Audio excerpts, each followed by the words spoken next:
شروع کرتے ہیں اللہ کے بابرکت نام سے جو بڑا مہربان اور نہایت رحم والا ہے۔ تمام تعریفیں میرے اللہ رب العزت کے لیے ہے۔ السلام علیکم لسنرز، میں ہوں آپ لوگوں کی ہوسٹ نوشین، اور میں اپنے چینل خوفناک کہانیوں آفیشیل میں اپنے سبھی سننے والوں کو خوش آمدید کہتی ہوں۔ میں امید کرتی ہوں آپ سب لوگ خیریت سے ہوں گے، جہاں ہوں گے خوش ہوں گے۔ آج آپ لوگوں کے لیے میں بہت دلچسپ خوفناک کہانیاں لے کر آئی ہوں۔ سلسلہ شروع کرتے ہیں آج کی خوفناک کہانیوں کا۔ آج کی پہلی خوفناک کہانی میں سے شیئر کر رہے ہیں زین اٹک سے۔ زین کہتے ہیں کہ آج آپ کے ساتھ ایک فیملی کی سٹوری شیئر کرنا چاہتا ہوں۔ اس فیملی میں 2 بہنیں، 2 بھائی، ان کی مدر، ان کے فادر، یہ سب لوگ رہتے تھے۔ تو بڑے بھائی جو تھے وہ آلریڈی میرڈ تھے، اور کچھ ہی دن میں چھوٹے بھائی کی بھی شادی ہو گئی۔ تو جب چھوٹے بھائی کی شادی ہو کر آئی تو چھوٹی بھابھی جو تھی ان کی کچھ ہی دن کے بعد لڑائی شروع ہو گئی بڑی بھابھی کے ساتھ، یہاں تک کہ وہ کچھ کام وام بھی نہیں کرتی تھیں، ہر وقت بس بیٹھے رہنا، یہاں تک کہ بہت زیادہ پرابلم شروع ہو گئی۔ چھوٹے بھائی نے بھی گھر والوں کے ساتھ بدسلوکی شروع کر دی۔ تو کچھ ہی دنوں میں ان لوگوں نے یہ ڈیسیژن کیا کہ ہم لوگ اس گھر سے جا رہے ہیں۔ ان لوگوں کا ایک اور گھر بھی تھا، وہ آلموسٹ کمپلیٹ ہو چکا تھا، بس تھوڑی بہت اس کی کنسٹرکشن رہ گئی تھی، لیکن وہاں پر الیکٹریسٹی اور گیس کنیکشن تھا۔ وہ لوگ وہاں پر چلے گئے۔ باقی کے یہ جو لوگ ہیں یہ لوگ اپنے گھر میں ٹھیک ہو گئے، خوش ہو گئے، وہ لوگ چلے گئے۔ ایک دن ایسا ہوا، ان کی مدر جو تھی وہ گھر میں کام وغیرہ کر رہے تھے، تو ایک دم سے جیسے گیس نہیں آ رہا تھا۔ تو ان لوگوں نے جب چیک کیا تو پتہ چلا کہ پورے گاؤں میں گیس نہیں آ رہا، لوڈ شیڈنگ تھی گیس کی۔ تو ان کے گھر میں ایک تندوری ہوتی تھی جس کے اوپر گاؤں میں اکثر لوگ، ابھی بھی یہ چیزیں ہیں، کلچر ہے وہاں پر، جہاں پر یہ فیسلٹیز نہیں ہے کہ وہاں پر ابھی تک گیس نہیں ہے، تو کچھ لوگ تو لکڑی جلاتے ہیں، کچھ لوگ روٹیاں بنانے کے لیے تندوری بنائی ہوتی ہے مٹی کی، جیسے تندور ہوتا ہے ویسے ہی گھر میں بناتے ہیں۔ تو ان کی مدر جو تھی وہ شام کا ٹائم تھا تو وہ روٹیاں بنا رہی تھیں۔ ایک دم سے انہیں ایسا لگا کہ ان کو ساتھ والی چھت سے کسی ینگ لڑکی نے آواز دی ہے۔ انہوں نے اس آواز کے رسپانس میں آگے بولی بھی، لیکن ادھر سے کوئی جواب نہیں آیا۔ تو انہوں نے اپنی بیٹی کو بتایا کہ ابھی مجھے یہاں سے چھت سے ان ساتھ والوں کی بیٹی نے آواز دی ہے، پتہ نہیں کیا بات تھی۔ اس نے یہ کہا کہ امی صبح پتہ کر لیں گے۔ تو ان کی امی نے کہا ہاں ٹھیک ہے، میں صبح پتہ کر لوں گی۔ اتنے میں وہ لوگ جو تھے، کھانا وغیرہ ان لوگوں نے کھایا۔ اب وہ دونوں بہنیں جو تھیں وہ اپنی والدہ کے ساتھ ہی ایک روم میں سوتی تھیں۔ تو وہ دونوں بہنیں باتیں کر رہی تھیں، رات کا ٹائم تھا، تو ان لوگوں کی جو سٹیئرز تھیں وہ لوگوں کے برآمدے سے ہی اوپر کنٹینیو کرتی تھیں، لکڑی کی سٹیئرز تھیں۔ ایک دم سے ان کو آواز آنے لگی، ایسا لگ رہا تھا جیسے اس لکڑی کی سیڑھی کے اوپر کوئی نیچے اتر رہا ہے۔ جو ووڈن سٹیئر ہوتی ہے اس کے اوپر ہلکی سی بھی اگر آہٹ ہو، کوئی چڑھے کوئی اترے تو آواز بہت زیادہ آتی ہے ایز کمپیئر ٹو جو نارمل سٹیئرز ہوتی ہیں گھر میں۔ تو ان دونوں نے کہا کہ پتہ نہیں یہ سیڑھیوں میں کون چل پھر رہا ہے۔ تو ان کی والدہ نے یہ کہا کہ بلی ہوگی، تم لوگوں کو وہم کرنے کی ضرورت نہیں ہے، سو جاؤ۔ خیر وہ دونوں بہنیں سو گئیں۔ آدھی رات کو ان میں سے ایک بہن کی آنکھ کھلی تو اس کو آواز آئی جیسے ان لوگوں کی سیڑھیوں میں بلی بول رہی تھی۔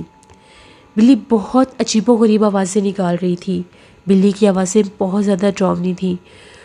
اس سے ہمت نہیں ہوئی کہ وہ اٹھ کر جائے اور اس بلی کو بھگا کر آئے۔ پھر اسے یقین ہو گیا کہ وہ جو سیڑھیوں میں اترنے اور چڑھنے کی آوازیں آ رہی تھیں وہ بھی اسی بلی کی تھیں۔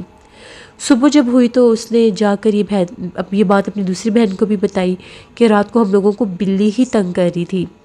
اس نے کہا ہاں بالکل بلی ہی ہوگی۔ اسی طرح سے شام ہو گئی، ابھی وہ لوگ بیٹھی ہوئی تھی تو ان کو پھر سے بلی کی آواز آئی۔ ابھی بہت زیادہ رات نہیں ہوئی تھی۔ ان دونوں بہنیں نے فوراً سے سلیپرز پہنے اور چھت کی طرف بھاگیں کہ چلو آج اس بلی کو ہم لوگ بھگا کر آتی ہیں، ورنہ یہ آج پھر ساری رات ہمیں تنگ کرے گی۔ دونوں بہنیں سٹیئرز میں گئیں تو ان کو بلی کے بولنے کی آواز بہت پاس سے آ رہی تھی، لیکن بلی نظر نہیں آ رہی تھی۔ ان لوگوں نے کہا کہ یہ کیسے پاسبل ہے، بلی کے بولنے کی آواز آ رہی ہے لیکن بلی نظر نہیں آ رہی۔ اتنے میں ان کو پھر سے بلی کے بولنے کی آواز آئی۔ وہ دونوں بھاگتی ہوئی چھت پر گئیں تو کیا دیکھتی ہیں کہ ان کے چھت کی دیوار کے اوپر ایک بلی بیٹھی ہوئی تھی۔ وہ بلی گرے بلیک سے کلر کی تھی اور اس کی یلو کلر کی آئیز تھی۔ ان لوگوں نے کہا دیکھو یہی بلی ہے، لگتا ہے یہ اب ہم لوگوں کی چھت پر آ گئی اور یہ ادھر ہی رہتی ہے اور تنگ کرتی ہے۔ انہوں نے فوراً سے ایک پتھر اٹھایا اور اس بلی کی طرف مارا۔ ایک بہن نے، بڑی بہن نے اس بلی کے سر کے پاس سے گزر گیا لیکن بلی کو نہیں لگا۔ تھوڑی ہی دیر کے بعد پھر اس نے ایک پتھر اٹھایا، زور سے مارا تو بلی کے پیٹ پر لگا اور بلی دیوار کی دوسری طرف جیسے گر گئی۔ وہ لوگ بھاگتی ہوئی دیوار سے جھانک کر دیکھنے لگی۔ دیوار کی دوسری سائڈ پر ایک خالی پلاٹ تھا، نیچے مٹی تھی، تو وہاں پر ان لوگوں کو بلی نظر نہیں آئی۔ وہ دونوں بہنیں یہ کہنے لگی کتنی عجیب بات ہے نا، ابھی بلی نیچے گری ہے اور ایک دم سے غائب ہو گئی ہے، ایسے لگ رہا ہے مٹی میں ہی کہیں چلی گئی ہے۔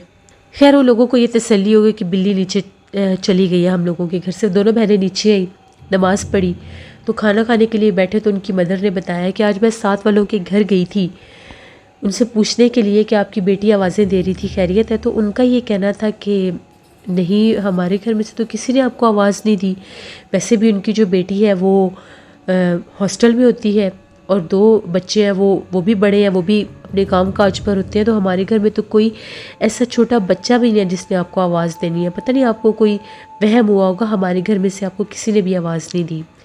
خیر اس بات کو لوگوں نے اتنا زیادہ غور نہیں کیا، سب کھانا کھانے لگ گئے تو ایک دم سے جو ان کی بڑی بیٹی تھی اس نے ایک دم سے کھانا چھوڑ کر اپنے سر پر ہاتھ رکھ دیا۔ سب نے پوچھا کہ کیا ہوا ہے تو وہ یہ کہنے لگی مجھے ایسے لگ رہا ہے جیسے میرا سر چکرا رہا ہے، میرے سر میں بہت درد ہو رہا ہے۔ ابھی وہ یہ کہہ ہی رہی تھی کہ ایک دم سے اس کا ہاتھ اور بازو اکڑ گیا، اس کی فنگرز ٹیڑھی میڑھی ہونے لگی اور بہت زیادہ اکڑ گئی۔ اس کی مدر بھاگی کہ کہیں ایسا نہ ہو کہ اس کو کوئی پیرالائز اٹیک آ رہا ہو، جیسے اس کا ہاتھ ہو گیا ہے، جیسے اس کی کنڈیشن ہو گئی، اسے بولا بھی نہیں جا رہا تھا۔ وہ اتنی شدید تکلیف میں آئی کہ وہ وہیں پر گری، وہ بے ہوش ہو گئی۔ بڑی مشکل سے اس کو اٹھایا، بستر پر لٹایا۔ اب وہ لوگ بڑے پریشان تھے کہ پتہ نہیں اس کو ہوا کیا ہے۔ تبھی اس کی چھوٹی بہن نے یہ بتایا کہ مجھے لگتا ہے آپ ہی کو بلی کی بد دعا لگی ہے۔ ان کی مدر نے پوچھا کیا مطلب بلی کی بد دعا لگی ہے؟ اس نے یہ کہا کہ شام کو بلی چھت پر بیٹھی تھی تو آپی نے اس کو پتھر سے مارا تھا، تو آپی نے ایک دوسرا پتھر مارا تو بلی کے پیٹ پر لگا تھا، ساتھ ہی دیکھیں اب آپی کی طبیعت خراب ہوگی۔ خیر انہوں نے کہا کہ نہیں ایسی باتیں نہیں کرتے۔ تھوڑی دیر کے بعد اسے ہوش آیا، اس کو کچھ میڈیسن وغیرہ دی، ان لوگوں نے فوراً سے ڈاکٹر کو بلایا، کچھ میڈیسن دی تو اس کو کچھ ریلیف فیل ہوا۔ تو گھر والوں نے پوچھا کہ بتاؤ تمہیں ہوا کیا تھا؟ اس نے یہ کہا کہ ہم لوگ جب کھانے بیٹھے ہیں تو میرے سر میں بہت درد ہوا ہے، ایک دم سے میں نے اپنا سر پکڑا تو میرا سر چکرا رہا تھا، تبھی مجھے بالکل اپنی والدہ کو وہ کہہ رہی تھی کہ آپ کے پیچھے دروازے کے درمیان میں مجھے سفید لباس میں ایک عورت نظر آئی۔ وہ عورت بہت زیادہ بھیانک تھی، بہت ڈراؤنی تھی، اس نے سفید کلر کا لباس پہنا تھا، اس کی آنکھیں بھی سفید تھی۔ وہ وہاں پر کھڑی ہو کر جیسے جیسے وہ اپنے ہاتھ کو ہلا رہی تھی ویسے ویسے میرا ہاتھ یہاں سے ہل رہا تھا اور مجھے درد ہو رہا تھا۔ سب نے کہا کہ اس کا تو دماغ ہی خراب ہو گیا ہے، پتہ نہیں کیسی کیسی باتیں کر رہی ہے، ایسا ویسا کچھ بھی نہیں ہے، پتہ نہیں اس کو کیا ہوا ہے۔ وہ لوگ بڑے پریشان کہ پتہ نہیں یہ کیا مچ رہا ہے، ایک دم سے ہمارے گھر میں یہ کیا ہو گیا ہے، اس کی حالت ایسی ہو گئی ہے، اور کچھ ان کو سمجھ میں نہیں آ رہا تھا۔ اسی رات کی بات ہے، ان کی والدہ کو خواب آیا، جیسے نماز کے بعد بندہ پڑھائی کرتا ہے وہ کر کے سوئی تو خواب میں کیا دیکھتی ہے، ایک بہت بھیانک چہرے والی عورت ہے، اور وہ بھیانک چہرے والی عورت سوئچ بورڈ کے پاس جاتی ہے اور سوئچ بورڈ کے پاس جا کے جیسے سوئچ بورڈ کے اوپر ہاتھ مارتی ہے اور غائب ہو جاتی ہے۔ انہیں سمجھ نہیں آ رہا تھا کہ وہ لوگ کیا کریں کیا نہیں، یہ کیا ماجرا ہے، یہ کیا اشارہ ہے۔ صبح جب وہ جاگی تو انہوں نے اپنی بیٹیوں سے یہ بات شیئر کی اور اپنی بیٹیوں کو بھی بتایا کہ مجھے اس طرح کی ایک عورت بڑی بھیانک سے چہرے والی نظر آئی ہے، ہم لوگوں کے کمرے میں ہی ہے وہ، اور جو سوئچ بورڈ ہے وہاں پر جا کر وہ ہاتھ مارتی ہے۔ جس پر اس لڑکی نے کہا کہ جیسا حلیہ آپ بتا رہی ہیں مجھے ایسی عورت اپنے گھر میں نظر آئی ہے، میں جھوٹ نہیں بول رہی، تبھی میری یہ حالت ہوئی تھی۔ تبھی ان کا چھوٹا بیٹا بھاگتا ہوا آیا اور وہ آ کر یہ کہنے لگا کہ پتہ نہیں میری وائف کو کیا ہو گیا ہے، وہ بڑی عجیب و غریب حرکتیں کر رہی ہے، پتہ نہیں اس کو کیا ہو گیا، مجھے کچھ سمجھ میں نہیں آ رہا، وہ کیوں ایسے بیہیو کر رہی ہے۔ ان لوگوں نے کہا کہ عجیب و غریب معاملات شروع ہو گئے ہیں۔ وہ کسی صاحب علم کے پاس گئے تو جیسے ہی وہ ایک بزرگ کو اپنے گھر لے کر آئے تو وہ بزرگ جلدی سے ان کے گھر میں آئے۔ ابھی انہوں نے ان کو کچھ بتایا بھی نہیں تھا، وہ بزرگ خود ان کے سٹیئرز پر بھی گئے، ان کے گھر میں بھی گئے، پورے گھر کا چکر لگایا، تو ان کا یہ کہنا تھا کہ آپ کے گھر میں جنات بھیجے گئے ہیں جادو کے ذریعے، کسی بہت قریبی نے آپ کے گھر جنات بھیجے ہیں۔ پھر انہوں نے ساری باتیں بتائی کہ ہماری بیٹی کے ساتھ یہ سب کچھ ہو چکا ہے، وہ ابھی بھی بیمار ہے، وہ ابھی بھی ٹھیک نہیں ہے۔ پھر ان کو جو خواب آیا، اس کے بعد انہوں نے یہ کہا کہ جو آپ کو خواب آیا آپ لوگ اپنا سوئچ بورڈ کھول کر دیکھیں۔ سوئچ بورڈ کھول کر دیکھا تو وہاں سے ان کو عجیب و غریب تعویذ ملے۔ وہ تعویذ جو تھے ان کے اوپر عجیب و غریب بھیانک نقشے بنے ہوئے تھے۔ ان تعویذوں کے اوپر اسی عورت کی تصویر بنی ہوئی تھی جو ان کی والدہ کو خواب میں بھی نظر آئی اور اس لڑکی کو حقیقت میں بھی نظر آئی۔ وہ جو عامل صاحب تھے پھر انہوں نے کچھ طریقہ بتایا کہ کس طرح سے ان تعویذوں کو زائل کرنا ہے۔ انہوں نے ان لوگوں کو کچھ پینے کے لیے تعویذ دیے، کچھ نہانے کے لیے دیے، کچھ گھر میں پانی سپرے کرنے کے لیے دیے۔ جیسے ان لوگوں نے تعویذ کیے تو ان کی جو بہو تھی اس کی حالت اور خراب ہو گئی، اس نے چیخنا شروع کر دیا۔ وہ پھر ان کا بیٹا آیا، اس نے یہ کہا کہ وہ عجیب و غریب آوازیں نکال رہی ہے، یہ ہے وہ ہے، اس کی حالت بہت زیادہ خراب ہے، ایسے لگ رہا ہے وہ پاگل ہو جائے گی، وہ اپنا سر پیٹ رہی ہے۔ پھر وہ عامر صاحب کے پاس گئے تو عامر صاحب کا یہ کہنا تھا کہ آپ کی اسی چھوٹی بہو نے آپ لوگوں کے اوپر جنات پھینکے تھے، یہ آپ سب لوگوں کی دشمن تھی، یہ آپ سب لوگوں کو جان سے مارنا چاہتی تھی، اس نے آپ کے گھر ان تعویذات کے ذریعے جنات بھیجے ہیں۔ وہ جنات اب اس کو زندہ نہیں چھوڑیں گے کیونکہ اس سے کوئی عمل الٹا ہو گیا۔ اس کے کچھ دن کے بعد ان لوگوں نے بڑی کوشش کی کہ اس کا علاج کروا سکیں، لیکن ان کی جو چھوٹی بہو تھی اس کی ڈیتھ ہو گئی۔ یعنی اس نے جو برا کیا وہ اپنے انجام کو پہنچ گئی۔ یہ لوگ جو تھے انہوں نے پھر اپنے گھر کے لیے تعویذ لیے تو پھر یہ لوگ اپنی زندگی میں نارمل ہو گئے، ان کی جو بڑی بیٹی بیمار تھی وہ بھی ٹھیک ہو گئی۔ تو اس سٹوری سے ہم لوگوں کو یہ سبق سیکھنا چاہیے کہ جو لوگ بھی زندگی میں کسی بھی رشتے کے ساتھ کچھ ایسا کرنے کی کوشش کرتے ہیں کہ تعویذوں کے ذریعے نقصان پہنچانا، مخالفت میں، غصے میں، لڑائی میں، تو نقصان پہنچانے والے سے بڑی ذات بچانے والے کی ہے۔ توبہ استغفار کرنے چاہیے، کوئی برا کرے بھی تو اللہ کے سپرد کر دے، اللہ بہتر سمجھنے اور جاننے والا ہے۔ یہ ایک سٹوری تھی جو زین نے شیئر کی، بہت شکریہ زین آپ کا۔ بڑھتے ہیں ایک اور خوفناک کہانی کی طرف۔ یہ خوفناک کہانی صوبیہ شیئر کر رہی ہے۔ صوبیہ کہتی ہے کہ آج آپ کے ساتھ ہم لوگوں کی زندگی میں پیش آنے والی ایک بہت ہی زیادہ ڈراؤنی کہانی شیئر کرنا چاہتی ہوں۔ آج سے 10 سال پہلے کی بات ہے۔ میرے میٹرک کے ایگزامز ہوئے تو اس کے بعد میں فری تھی، تو میں اپنے چھوٹے چاچو کے پاس سندھ میں گئی ہوئی تھی۔ تو جب وہاں پر گئے تو میری جو چچی تھی ان کے بھائی کی شادی تھی، وہ لوگ سندھ کے آگے کسی گاؤں میں رہتے تھے، تو میں ان لوگوں کے ساتھ ان کے بھائی کی شادی میں چلی گئی۔ وہاں پر جا کر میں نے پہلی دفعہ وہاں کے گاؤں دیکھے، وہاں کا ماحول دیکھا۔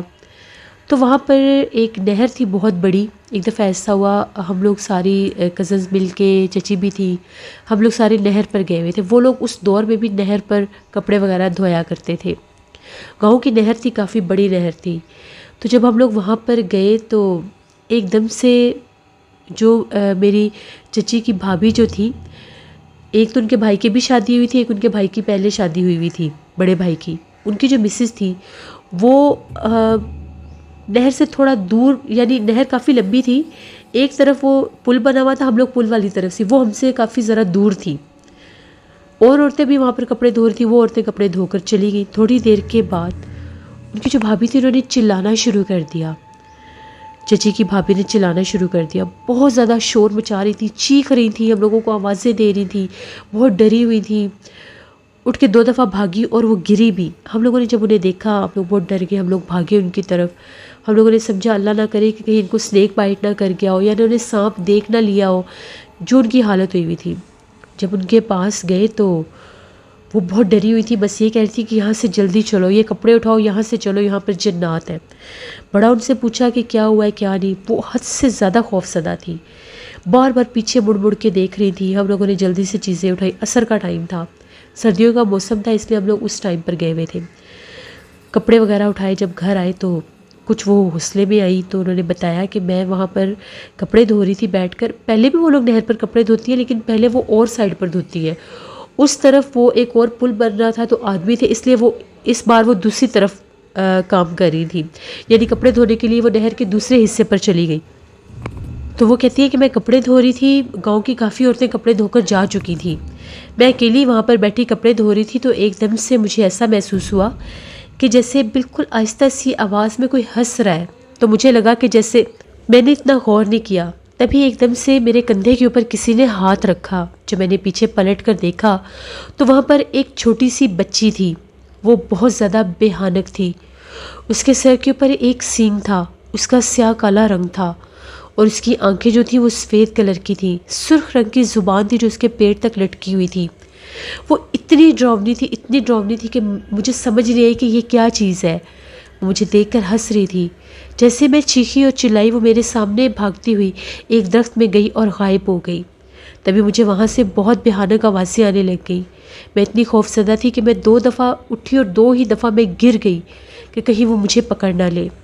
پھر ان کو دم کروایا۔ اس کے بعد ہم لوگ وہاں پر ایک ہفتہ رکے تھے۔